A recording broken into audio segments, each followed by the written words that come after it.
Wow, এত মজা! খেলতে খেলতে নামাজের কথা ভুলেই গেলাম।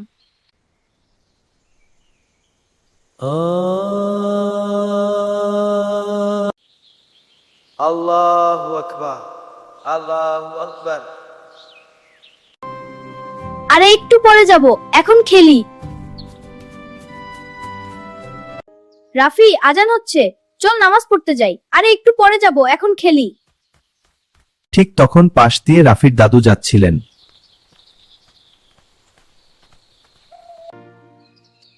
বাবা, খেলাধুলা ভালো, কিন্তু নামাজ তার থেকেও বেশি গুরুত্বপূর্ণ। দাদু, নামাজ পড়লে কি হয়?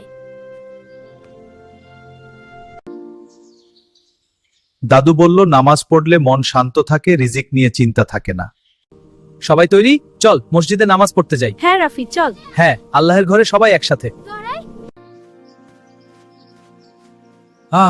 নামাজ পড়ছে দেখে খুব খুশি হলাম।